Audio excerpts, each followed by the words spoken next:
Les verbomoteurs.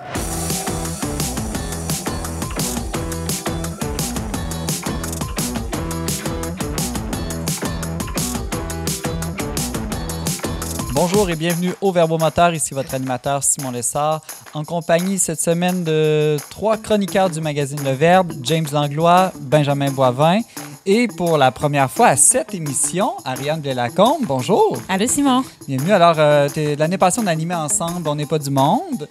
Tu as déménagé à Boston. Comment ça se passe à Boston? Ça se passe bien. Boston est une super belle ville, pas très loin du Québec. On est très bien là depuis septembre. Boston, il faut dire Boston. Tu dis ça? Boston, je ne dis pas Boston. Oui, Benjamin refuse. Mais on nous a fait remarquer qu'on ne dit pas London, on ne dit pas Washington. Donc, pourquoi est-ce qu'on dirait Boston? On devrait dire London, Washington et conséquemment Boston. C'est comme le monde de Québec qui disent McGuire au lieu de Maguire. Oui, pas mal. On en a un ici. Là. Bon, alors, écrivez-nous. Écrivez-nous Vous à êtes l'adresse verbomoteur@commercial-verbe.com est-ce que vous êtes pour Boston ou Boston? Je pense qu'il va falloir faire un épisode spécial de 3 heures pour débattre de cette question. Je reviendrai assurément pour ça. Pizza. Moi, c'est ça que je dis. Aujourd'hui, à l'émission, nous aurons des enjeux beaucoup moins importants. Nous discuterons de la tension qui monte au Moyen-Orient. Évidemment, c'est l'inverse, c'est beaucoup plus important. Doit-on craindre un débordement du conflit à Gaza? Nous reviendrons aussi sur la montée d'un mouvement féminisme en Corée du Sud. Les Québécoises devraient-elles s'inspirer des femmes coréennes? Mais tout d'abord, on commence cette émission avec un enjeu de santé qui touche un grand nombre d'enfants et de parents au Québec.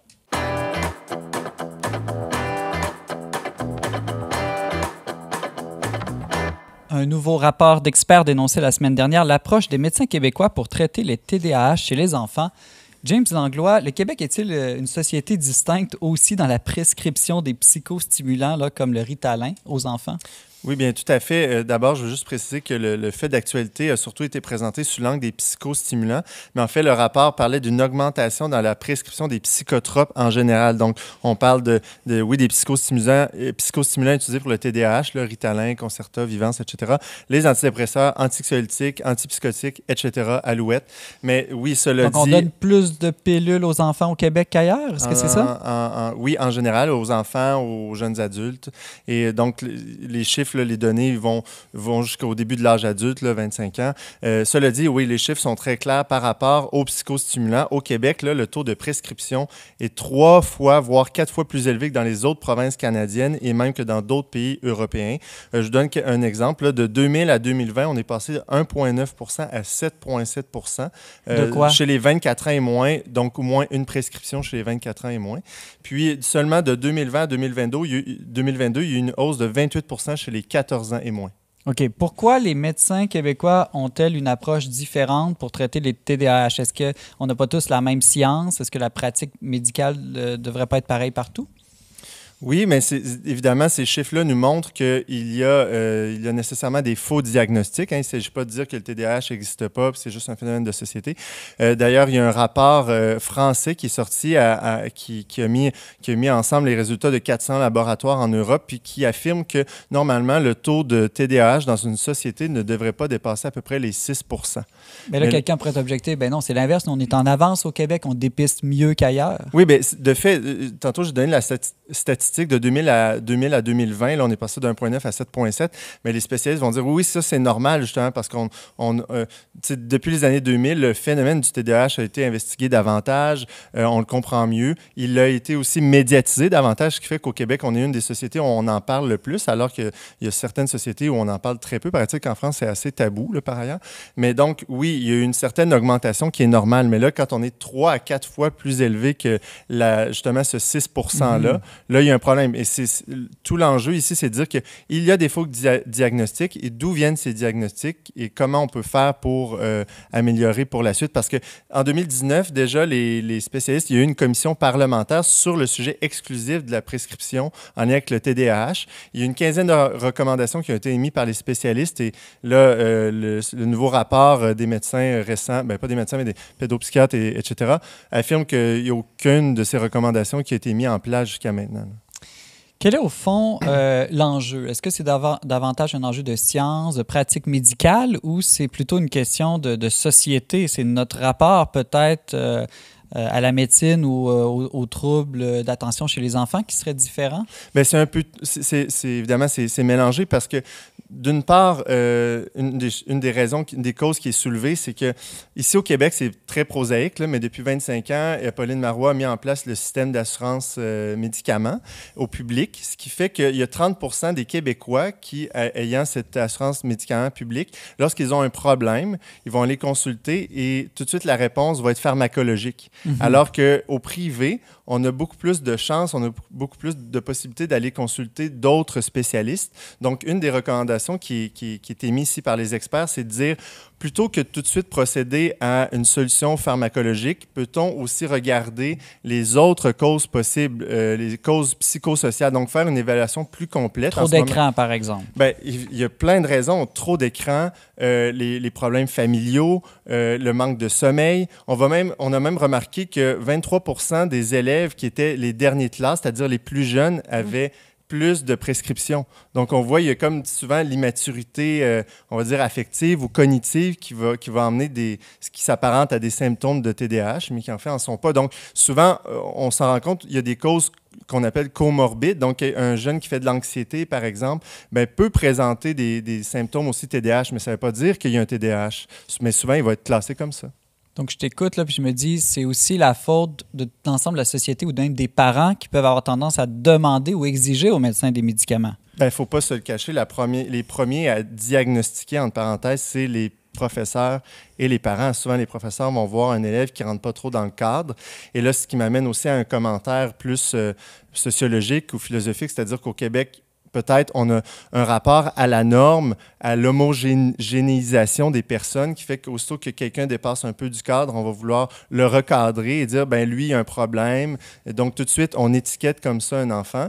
Puis, on va dire aux parents, ben là, il y a quelque chose qui se passe, allez consulter. Les parents vont voir le médecin et en souvent, ça doit être un long processus. Normalement, aller voir des psychiatres, tout ça, mais j'ai entendu plein d'histoires de faits où des médecins, en quelques minutes, prescrivaient, diagnostiquaient eux aussi à leur manière avec des balises qui sont très, très, très larges, très, très inclusives et qui ne correspondent pas du tout à un vrai diagnostic de TDAH. Et puis ça, c'est sans compter aussi l'espèce de pression pharmacologique que les compagnies vont faire auprès des médecins, bien souvent pour prescrire. Ariane, comme maman, est-ce que tu sens cette pression ou cette question dans ton entourage au sujet de donner des médicaments aux enfants? Pas tant que ça, mais par rapport aux enseignants, je comprends ton point, James, mais en même temps, je me dis, on peut pas tant que ça leur en vouloir, considérant le nombre d'enfants qu'ils ont à gérer. Ils ont un peu besoin que tout le monde fonctionne de la même façon. Tu sais, peut-être qu'il y a aussi des problèmes du côté du système éducatif qui fait que c'est pas adapté pour prendre compte de l'individualité de chacun. Ah ben de fait, non, je veux pas ici blâmer que ce soit les professeurs ou les parents nécessairement, mais quand on regarde que dans la plupart des classes au Québec, il y a actuellement près de 40 % des élèves qui sont médicamentés ou diagnostiqués, il y a un problème. Ah ben c'est clair que peu importe c'est la faute à qui, si tu as un système de services de santé et d'éducation qui, pour fonctionner, repose sur la présomption qu'on va droguer 40 % de la classe, ça ne marche pas. Là. Non, évidemment. James Langlois, tu es journaliste pour le magazine Le Verbe. Merci beaucoup. De rien.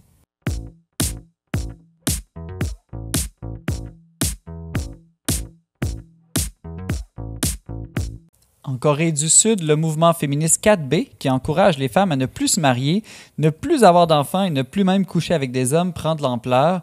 Ariane Delacombe, pourquoi est-ce que les femmes coréennes ont de plus en plus de réticence à se marier, à avoir des enfants, à fonder une famille? Oui, le mouvement 4B est né parce que les femmes en ont assez de la situation des relations hommes-femmes, particulièrement en Corée du Sud. Donc, c'est une société qui est très traditionnelle, très conservatrice, où il est attendu des femmes qu'elles épousent vraiment un rôle très traditionnel, mais aussi d'une manière très discriminatoire. Puis les femmes en ont assez de ça. Donc, c'est pas simplement le fait de devenir mère, de devenir femme, mais c'est qu'il y a beaucoup de sexisme dans les relations hommes-femmes en Corée. Puis moi, la chose qui m'a le plus choquée en m'informant là-dessus, c'est notamment le taux de violence domestique qui dépasse les 40 %. Donc, au début, j'étais un petit peu sceptique de ce mouvement-là, mais quand j'ai vu cette statistique-là, j'avoue que je me suis moi-même dit, s'il y avait presque une chance sur deux que je me fasse battre en me mariant, j'avoue que moi aussi, j'aurais pas envie de ça. As-tu un exemple tu parlais de côté aspect discriminatoire, là? Oui, ben, par rapport notamment au travail ou aux études, une fois qu'une femme trouve un mari ou devient mère, elle peut mettre une croix là-dessus. Les jeunes filles sont vraiment sous l'autorité de leur père. C'est une société qui est très patriarcale. Donc, finalement, en se mariant, la femme troque l'autorité de son père pour l'autorité de son mari. Politiquement, présentement, le premier ministre veut abolir le ministère, l'équivalent du ministère du statut de la femme en disant que le sexisme en Corée, c'est réglé, il n'y en a plus. Donc, moi, il me semble, un discours comme ça, c'est toujours un petit peu louche. Puis, c'est pas seulement résiduel d'une société qui se modernise lentement. Là. C'est même l'idéologie au pouvoir. Là. Non, c'est ça, exactement. Puis quelque chose aussi qui m'a choqué dans les inégalités hommes-femmes, c'est il y a des attentes par rapport aux standards de beauté pour les femmes en Corée qui sont très élevés. Donc, sortir de chez soi non maquillée, ça se fait pas. Il faut constamment être en train d'acheter des nouveaux vêtements, évidemment, pour plaire à la gente masculine. Puis les taux de chirurgie esthétique sont très élevés. Donc, ça peut paraître comme un détail, mais moi, dans ma tête, s'il y a des standards de beauté qui sont tellement élevés que tu es obligé de transformer ton corps pour y répondre, il y a vraiment un problème avec ça. Est-ce que la solution à tous ces problèmes là, que tu évoques en Corée du Sud et dans bien d'autres endroits du monde, y compris chez nous en partie, est-ce que la solution, c'est ne plus se marier, ne plus avoir d'enfants, ne plus même, j'ai lu, là, ne plus avoir de relations sexuelles ou hétérosexuelles? Est-ce que c'est un rejet total des relations de couple qui est la vraie solution? Ben, je sais pas si c'est la solution, je dirais peut-être pas ça, mais ce qui m'a fasciné dans ce mouvement-là, c'est qu'en un sens, il y a quelque chose de très cohérent. Donc, c'est pas comme des fois, on dit pour l'environnement, il faudrait avoir moins d'enfants ou le mariage, c'est pas bon, il faut rester libre. Là, c'est vraiment un rejet de tout. Pas d'enfants, pas de mariage, donc pas de dating, pas de relations sexuelles non plus. C'est vraiment un rejet de tout. Puis au début, je pensais que c'était un peu comme un boycott, une grève. C'est pas sans... ça rappelle un peu la pièce Lysistrata où les femmes faisaient la grève du sexe pour empêcher les hommes d'aller à la guerre. Mais là, en fait, ce que j'ai lu, c'est que c'est pas tant un boycott en ce sens où les femmes qui adhèrent à ce mouvement-là ont même pas l'objectif de faire changer d'avis les hommes. C'est vrai, c'est pas comme dans une logique de chantage. Bon, devenez progressiste, sinon on vous mariera pas. C'est vraiment au contraire une protection. Ouais, une protection, une espèce d'abandon généralisé. C'est vraiment l'idée. J'arriverai pas à trouver un mari qui va m'aimer, qui va me respecter, qui va vouloir entrer dans une relation égalitaire. Donc, je vais laisser faire. On va laisser faire. Puis je me dis, j'imagine que ça peut arriver, tu sais, à un certain âge dans la vie, tu sais, comme de cette espèce d'idée-là, j'ai pas trouvé personne pour moi, donc je vais rester célibataire ou quelque chose comme ça. Mais là, de voir autant de jeunes femmes dans la vingtaine, dans la trentaine, abandonnées alors qu'ils sont finalement au début du parcours, c'est ça, je trouve, qui est finalement très triste parce que c'est pas nécessairement des femmes qui disent moi je suis une lesbienne ou moi je voulais pas me marier, je voulais déjà pas d'enfants. On sent que c'est vraiment des femmes qui auraient aimé ça et qui doivent se résigner finalement. Il y a un adage québécois qui dit vaut mieux être seul que mal accompagné. Oui, eux ils amènent ça à l'extrême. Comment c'est perçu par le reste de la société coréenne? Je pense que je pense que ça reste assez marginal, somme toute. C'est un mouvement qui a attiré la curiosité du monde entier par les réseaux sociaux parce que c'est devenu viral. Là. Il y a vraiment beaucoup de contenu qui est créé pour expliquer c'est quoi le mouvement, aussi pour proposer, on dit, des modes de vie alternatifs pour les femmes qui veulent adhérer à ce mouvement-là. Mais dans les faits, c'est un peu difficile à chiffrer, mais ce que je disais, c'est que c'est quelque part entre 5 000 et 50 000 femmes qui font partie du mouvement. Donc là, je suis d'accord, là, c'est du simple à 10 fois plus nombreux. Puis sur toute la population de Corée, on peut se dire que c'est finalement pas tant de monde que ça. Mais quand même, dans les dernières années, le taux de natalité en Corée du Sud a chuté. Il a même atteint 0,78. C'est vraiment très bas, là. Ça va avoir des conséquences très graves là, dans l'avenir, un taux de natalité aussi faible. Puis le premier ministre du pays a vraiment pointé du doigt le féminisme comme étant responsable de ça. Donc, qui dit féminisme ne dit pas nécessairement 4B, mais c'est clair qu'il y a des questions à se poser sur les causes là, d'un tel taux de natalité aussi bas. Moi, ce que je trouve intéressant de cette histoire-là, c'est qu'on dirait que c'est comme la version plus intentionnelle et clairement expliqué du point de vue de l'idéologie d'un phénomène qu'on voit même un peu partout en Occident, là, avec c'est quoi, on parlait de ça l'autre jour, là. le moins en moins de rapports sexuels entre les personnes. C'est un phénomène qui a un nom à caractère économique, je m'en souviens plus. Aussi, moins de mariages, moins de rapports sexuels dans la vie en général, moins d'enfants. Mais ça, c'est comme la version idéologisée ou formalisée d'une réalité sociale qu'on connaît ici aussi, là. Je me demandais, Ariane, au Québec, est-ce que selon toi, on vit les mêmes problèmes, les mêmes enjeux? Est-ce que les femmes québécoises devraient entrer dans le mouvement coréen? Ben non, je pense pas, parce que quand j'ai lu ça, je me suis rendu compte que... Parce que nous, c'est vraiment réglé ici au Québec. C'est ça, les problèmes hommes-femmes. Ben non, c'est ça. C'est effectivement pas de réglé. Il reste beaucoup d'inégalités. Puis, je veux dire, avoir des enfants, oui, c'est difficile. C'est un sacrifice en soi. Là. Moi, la première, je suis prête à dire que c'est pas tout rose puis tout facile, mais d'abandonner comme ça me semble problématique. J'ai l'impression qu'on a beaucoup plus de chances de changer les choses de l'intérieur. Puis, il reste que, tu sais, Benjamin, tu évoques qu'on en a parlé récemment aussi avec... c'est pas sans rappeler les femmes qui disent regretter d'être devenues mères et tout ça. Donc, est-ce qu'on est mieux finalement de pas entrer dans tout ça? Mais je pense que la plupart des gens vont trouver là, de la joie puis du bonheur dans leur mariage, dans leur rôle de mère. Puis que, au final, je trouve ça très triste pour ces femmes-là parce que je me dis aussi que ils passent à côté de quelque chose de merveilleux qui est le mariage et la famille. Mais c'est sûr qu'il faut que ce soit égalitaire, il faut qu'il y ait un don mutuel de l'époux et de la femme, chacun à leur manière, puis envers les enfants pour que ça marche. Donc, c'est sûr que si on n'a pas ces conditions-là, je peux comprendre l'hésitation.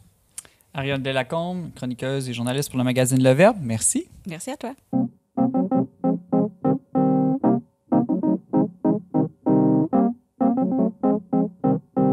La tension monte au Moyen-Orient alors que l'Iran a lancé une attaque inédite contre Israël la semaine dernière et que le premier ministre israélien Benjamin Netanyahou a réaffirmé le droit de son pays à se protéger.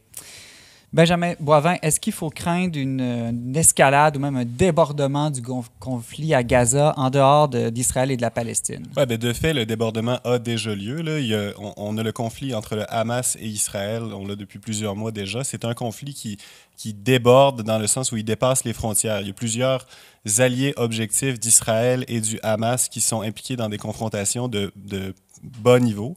Mais là, avec cette confrontation-là entre Israël et l'Iran depuis maintenant quelques jours, il faut comprendre que ça a commencé avec Israël, là, qui a bombardé l'équivalent d'une ambassade iranienne en Syrie. Donc ça, c'est un acte d'hostilité considérable auquel l'Iran a choisi de répondre une dizaine de jours plus tard par ces bombardements, ces attaques de drones. Mais pourquoi ils ont fait ça? Ah, ben parce que le contexte général du conflit entre Israël et la Palestine ne se comprend pas autrement que dans le contexte d'une guerre par procuration entre l'Iran et Israël. La plupart des alliés des Palestiniens au Liban, on a le Hezbollah, on a le Hamas en Palestine, c'est des organisations, des entités qui ont des liens avec l'Iran, qui est un adversaire très hostile à Israël depuis maintenant plusieurs décennies. On pourrait faire une analogie, par exemple, entre ce phénomène-là là, et la guerre froide. Lorsque les États-Unis et l'Union soviétique se confrontaient, c'était généralement pas de manière directe. En fait, c'était toujours de manière indirecte, que ce soit en Corée ou au Vietnam. Eh bien, l'Iran et l'Israël, depuis plusieurs décennies maintenant, se confrontent de manière indirecte par des conflits, disons, plus mineurs à la frontière entre Israël et des États voisins. Mais là, c'est vraiment des interactions hostiles entre ces deux pays-là, directes comme ça. Il y a quelque chose de nouveau. Et le risque, c'est que ce qui était avant une guerre par procuration devienne un conflit direct. Moi, quand je regarde ça, là, je me dis, est-ce que l'Iran fait une sorte d'attaque suicide contre Israël? J'ai comme ce préjugé qu'Israël est très fort, une grande armée, et que l'Iran envoie quelques petits missiles sans faire trop de dommages. Est-ce qu'ils ne se lancent pas dans une guerre dont ils n'ont pas les moyens? L'Iran est un très grand pays de plusieurs dizaines de millions de personnes qui a une force militaire considérable, qui déploie un programme nucléaire maintenant depuis plusieurs années. C'est vraiment pas un pays faible. En fait, ils sont presque 10 fois plus en termes de population qu'Israël. Évidemment, l'armée israélienne est l'une des plus développées et modernes au monde, qui bénéficie du soutien assez fort des États-Unis, quoique la relation entre Israël et les États-Unis soit pas particulièrement bonne actuellement. Il y a une détérioration de de la qualité des relations. Et l'Iran jouit de plusieurs alliés significatifs là, parmi les BRICS+. Donc, on peut penser, par exemple, à la Russie et à la Chine, qui sont deux grandes puissances internationales et qui ont des liens très proches avec l'Iran. Donc, on ne peut pas vraiment parler d'un conflit inégal, dans le sens où s'il devait y avoir une guerre directe entre ces deux pays-là, ce n'est pas comparable à ce qui se passe entre Israël et le Hamas. Maintenant, c'est très difficile de voir si une telle chose va se produire. On voit dans l'attaque iranienne qu'il y a quand même un enjeu de proportion. Là. Finalement, c'est une attaque de drone qui a fait aucun mort, qui a fait plusieurs dizaines de blessés. Manifestement, les objectifs étaient de faire une rétaliation à l'attaque précédente d'Israël, qui a commencé, il faut le dire, et pas de lancer des hostilités de plus grande envergure. Israël actuellement est découragé. Plus de l'œil pour œil, dent pour dent. C'est ça. Maintenant, Israël actuellement est découragé par la plupart de ses alliés, que ce soit les États-Unis, le Canada, l'OTAN, l'Union européenne, de s'engager dans une escalade des hostilités avec l'Iran. Mais le gouvernement de Benjamin Netanyahou a témoigné dans les dernières semaines, dans les derniers mois, de sa volonté d'aller jusqu'au bout dans cette guerre-là, de saisir l'opportunité. On se demande ce que jusqu'au bout veut dire. Là. Oui, c'est ça. Mais bon, évidemment, lorsqu'un pays comme l'Iran manifeste une hostilité existentielle à l'égard d'Israël, c'est-à-dire que pour les dirigeants iraniens, Israël ne devrait pas exister. Donc, c'est sûr que lorsque... Pour eux aussi, il y a un jusqu'au bout assez radical. Exactement. Donc, on est à un potentiel de conflit international important vu les alliances avec des grandes puissances. Et ça va être très intéressant de voir comment Israël va répondre dans les prochains jours, alors que de plus en plus d'observateurs disent qu'une réponse est inévitable. Le premier ministre israélien justifie ses actes en disant que c'est de la légitime défense. L'Iran pourrait dire à peu près la même chose. On veut défendre les Gazaouis. Comment est-ce qu'on gère ça, là, ce principe de la légitime défense dans un contexte comme celui-ci? Ah oui. On sait que à partir de la théorie de la guerre juste, la seule guerre qui est juste, c'est celle qu'on fait pour se défendre contre une attaque hostile. Donc, une guerre n'est jamais juste pour les deux parties.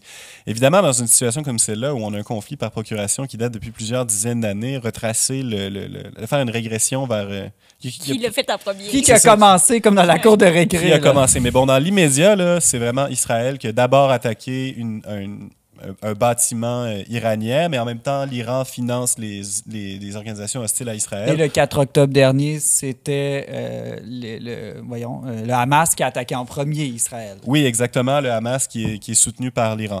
Donc, vraiment, on est dans une situation où il n'y a personne qui a vraiment, selon moi, la possibilité de dire qu'on est dans une situation de légitime défense, du moins à ce stade-ci. Évidemment, Israël est un État libre et indépendant qui a le droit de se défendre lorsqu'il est attaqué, si on fait référence à la guerre contre le Hamas. La différence, c'est que dans ce cas-ci, c'est vraiment Israël qui a attaqué un autre État indépendant, l'Iran, qui, malgré ses activités, du moins, n'est pas impliqué directement dans la guerre.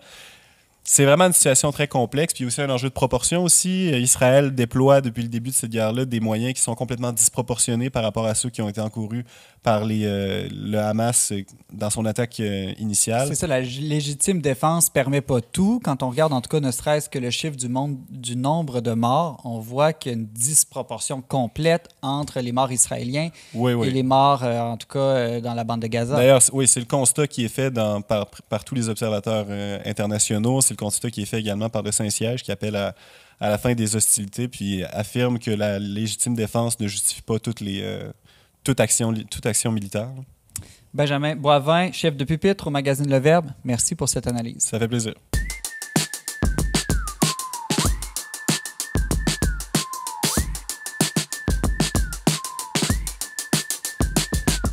C'est l'heure de notre suggestion culturelle de la semaine.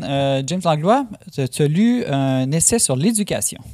Oui, en fait, c'est très relié à ma nouvelle de la semaine qui est la hausse de la prescription des psychostimulants. Céline Lamy, qui est une pédopsychiatre et qui enseigne aussi à l'Université de Montréal, qui a 15 ans de pratique autant ici qu'en Europe, est fortement réagi à cette surmédicalisation des enfants, à cette hausse de la prescription. Et donc, elle écrit cette petite essai chez Atelier 10 où elle fait ce parallèle finalement. Quel est le titre, James? Donc, c'est le drame des enfants parfaits pour une permaculture de l'enfance. C'est intéressant, le sous-titre pour une permaculture, parce qu'elle développe cette analogie, au fond, où dans une société qui mise beaucoup sur la productivité, sur l'efficience, sur l'homogénéité des produits qu'on achète, elle fait ce parallèle donc avec la culture des fruits et légumes, où on veut qu'ils soient tous parfaits.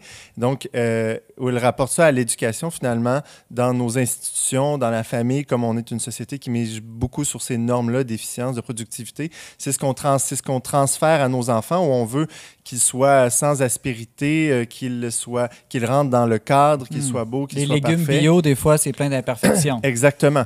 Et là, c'est là où elle dit peut-être que justement, c'est notre rapport aux normes, qu'on tente de reproduire chez les enfants qui cause un peu leur malaise existentiel et qui va se manifester par toutes sortes de troubles émotivaux, affectifs et comportementaux qui, après, nous, on va tenter de résorber en les pathologisant et en réglant avec des solutions pharmacologiques. Mais qu'est-ce qu'elle propose? Plus de normes, on laisse les enfants libres, puis l'éducation, ça va pousser naturellement comme des légumes? Bon, c'est là où moi, je suis pas parfaitement d'accord. Ça paraît que t'as pas de jardin.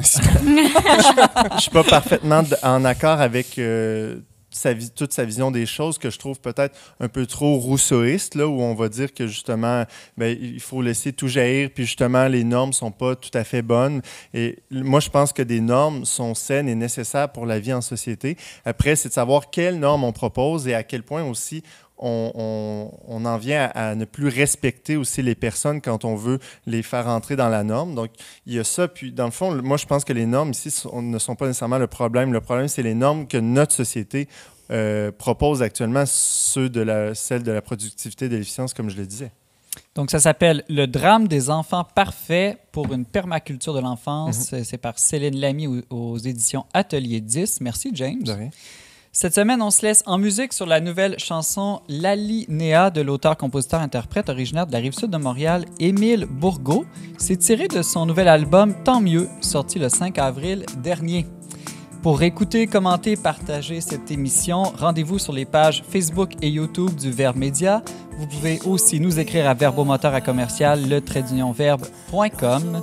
Merci à Marianne Martin et Marie Laliberté à la technique. C'était Simon Lessard à l'animation. On se donne rendez-vous la semaine prochaine pour un autre épisode des Verbomoteurs.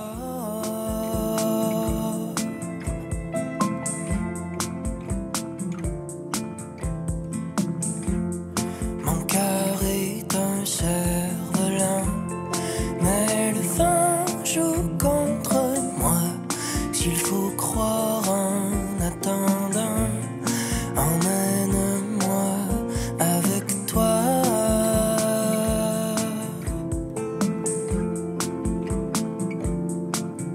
Avec toi.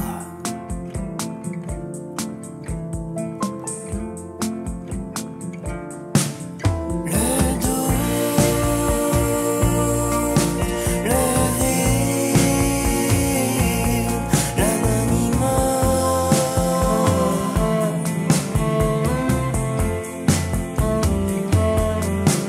La fuite, le souffle, l'alinéa, l'alinéa.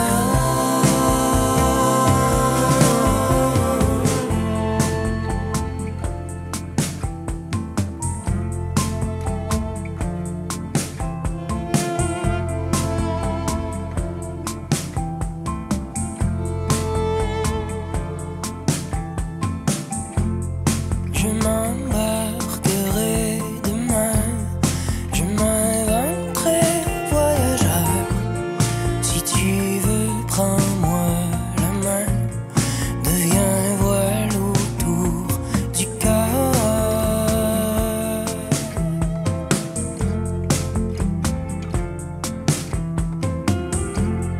Comme appelé à disparaître,